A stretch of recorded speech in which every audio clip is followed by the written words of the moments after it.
Hello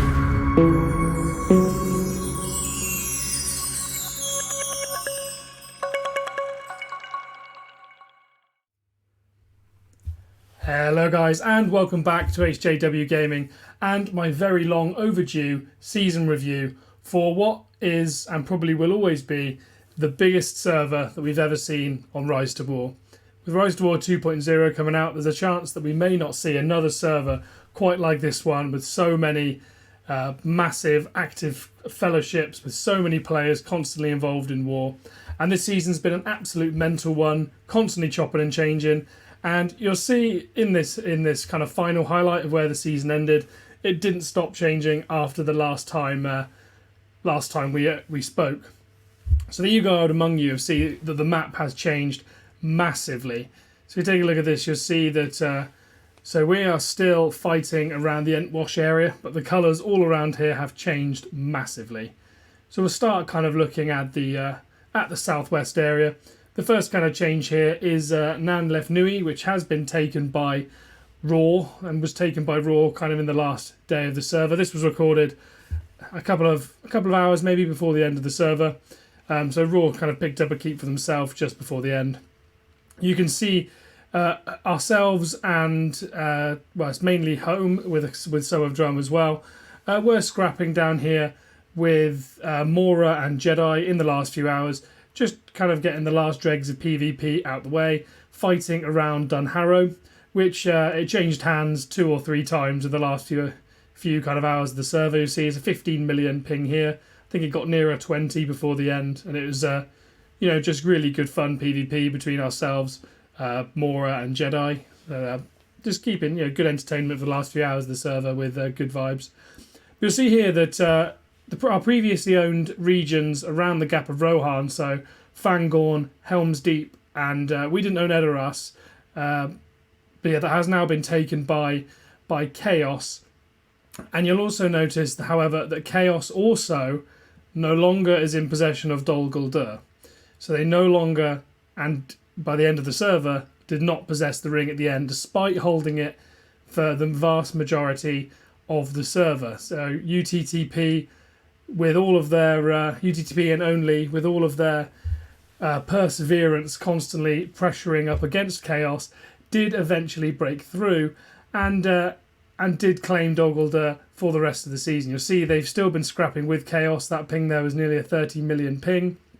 And you'll notice that IRSS have taken the Wold and the Undeeps. So what the story kind of was here was that following ceasing war with us, IRSS pushed up through those two areas and pushed up through into Dol Guldur to try and help UTTP, who are previous friends from other servers, and of course only as well their fellowship partners.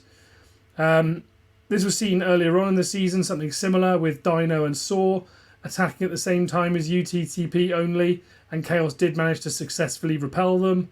However, in this instance, the pressure actually eventually did get too much for Chaos, and they did manage to push through, and UTTP only claimed the ring. So, yeah, massive change there, literally season defining right at the end of the season, which is crazy. That would have been really back and forth all season. As for this area here, you will have seen from my video of Home and Drum versus Burn with some of the Time members added in as well when they merged. We were having a massive war around this area here to protect our territories from them trying to invade in. We were successful in that war, as you saw in the video. We did take down their fortress and eventually relocate all of them. Fortunate we did win during that day, as a day later, following Chaos of course losing the ring, they wanted to try and pick up some another capital so that they could get as many rewards as possible. Obviously, we didn't want to lose our capital, so thankfully they didn't come for us, which is great work from our diplomacy team, by the way. It kept us on the right side of Chaos throughout the season and kept us on good terms. Not allies, but not enemies either, which is good. You see here that ABWA, which was the remains of Burn, did pick up Kindland. IRSS actually merged in a kingdom with Ungo, and they ended with, I believe, 2 capitals, I think, with Barad-dûr and Gundabad.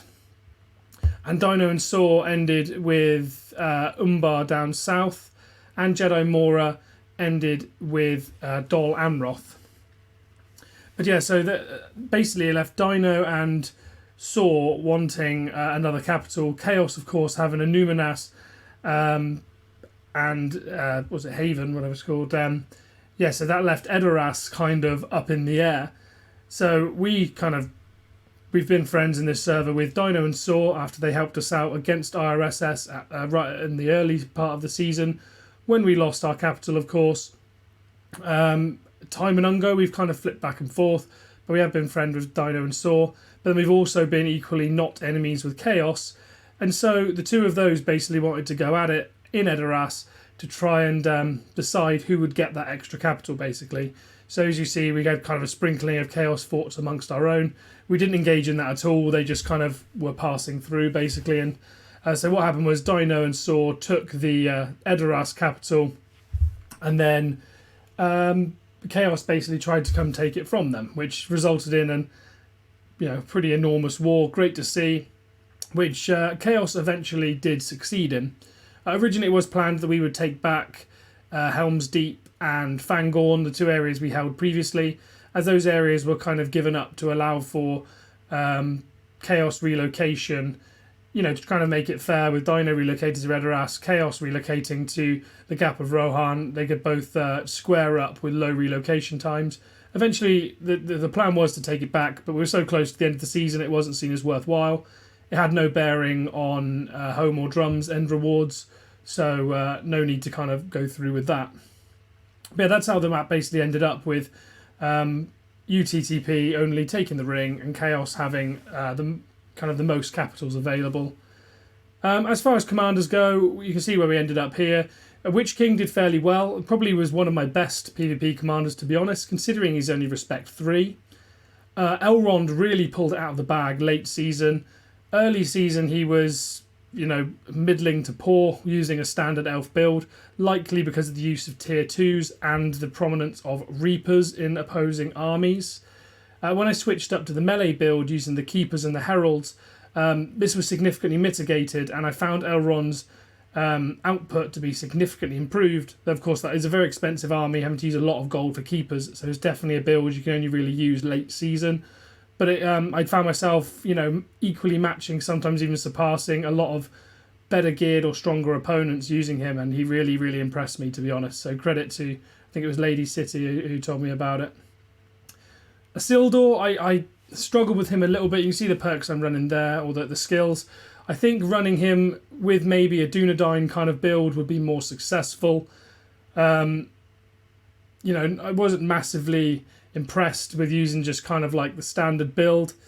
So I definitely should try the Dunedain build going forwards, despite not having his unique. I still think that's possibly the better build. We also use Gandalf the Grey. He was kind of middling as well, because he's stronger in non-roleplay than previously in roleplay due to being able to use those alchemists. I found him, a solid performer. He's not a massively high respect level. I think he's respect 12 or 13.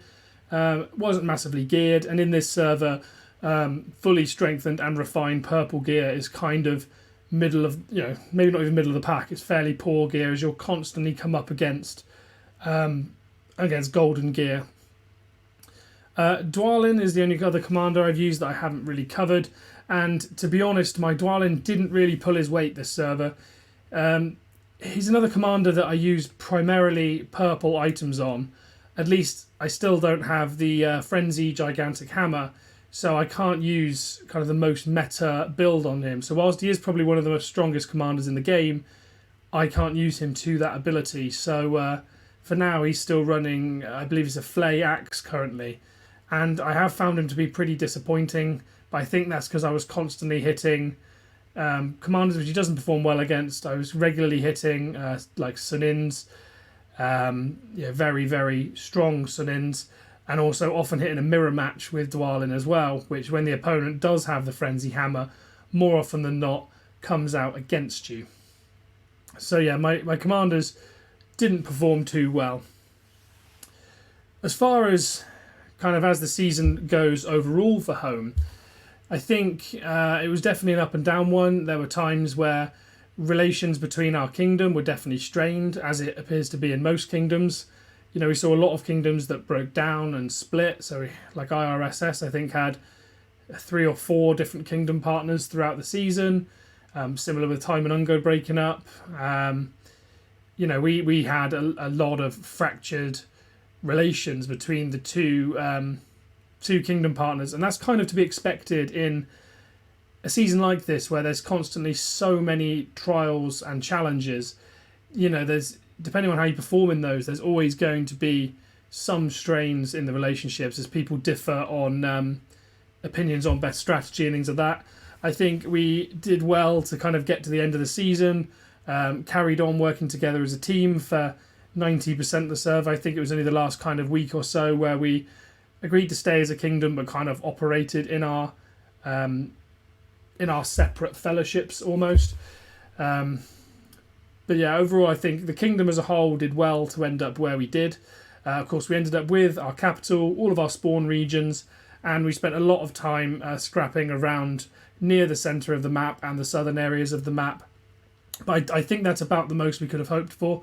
We came into this season knowing full well, most of the other teams that registered for this server, and we knew that as long as the server didn't split, which sometimes you see when so many players register for one server, we knew if the server didn't split, this was probably going to be the biggest server Rise to War had ever seen. Not necessarily in terms of player count, but maybe in gear levels or money spent probably as well. As there are some fantastic teams out there. So we knew we weren't going to be the biggest fish in the pond, which is pretty much exactly what we were looking for. We've spent too many seasons, beating down teams that we kind of should be beating. So we wanted to come in for the challenge. We wanted to be involved in this kind of scrap and, earn ourselves some respect. I think a lot of teams now will recognise Home as, as a very strong team within its own right, and definitely up there. Maybe not, we're a tier below. You've got your Chaos, UTTP only, etc. We're definitely a level below that and IRSS, but we're definitely on the map, so certainly.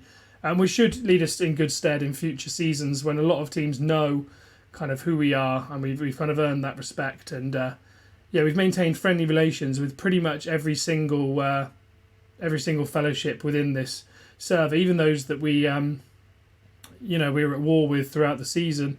So like a lot of IRSS and people like that. Eventually, that kind of, you're always going to have a slightly toxic, sour relationship with people like that. Well, not people like that. In situations like that where people feel like they're being ganged up on things like that. But even that relationship turned more friendly towards the end as well. So I think we came out in good stead with a lot of friendly relations. And there's a lot of players from a couple of these teams who are looking for new fellowships that will likely be moved across into Home for the next few seasons. So, but back to the point, I think we came out with the maximum we possibly could with our kingdom rewards. Obviously, no shot of the ring, unfortunately, but yeah, I think we did really well, and we had constant fights throughout the season, which kept things really, really fun. Unfortunately, I only got 1.3 million merit by the end, which is probably about half of what I get in a really good season. But if merit's judged on kind of how many troops you kill, of course you're going to get more merit in a season where you curb stomp if the players are active, compared to one where it's a lot more, you're on the level, maybe even the lower level side. But yeah, I'm more than happy where our season ended up. It was definitely a fun season, and if another server like this comes up in the future where there's so many enormous teams, I definitely want to be involved again in the future, as it was really great fun throughout. It definitely kept us captivated. There were times where we had a kingdom and a ton of territories in the south and kind of east of our spawn, kind of centre of the map. And there were times where we had no kingdom at all, and we had other kingdoms literally spawning in our regions. So it literally went back to forth, and in my opinion, it was kind of thoroughly enjoyable throughout. So I definitely recommend, if anyone sees another massive server, definitely jump in. And if anyone sees Home, floating around, feel free to kind of give us a wave and consider, messaging and seeing what's about.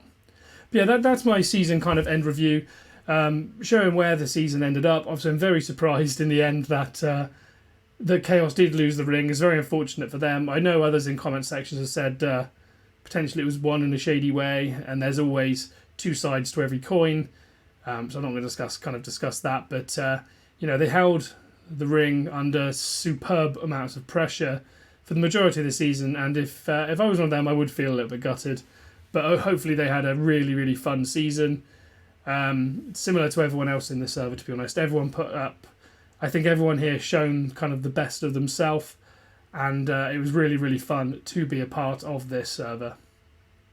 Anyway, if you guys have enjoyed this season review and you've been keeping up with my season throughout and you have enjoyed what I've given, please consider dropping a like and hitting sub, and I will continue to show through a lot more content. Just a heads up, my PBE style content will be coming up in the future. I've held off a little bit on that as I didn't want to make too soon of a judgment call with that kind of ever developing environment, but I think now I've got a good enough grasp of it that that I'm ready to kind of share what I've got. So keep an eye out for that in the coming weeks, and there will be a lot more content coming in the future. And anyway, with that, I really hope to see you on the next one.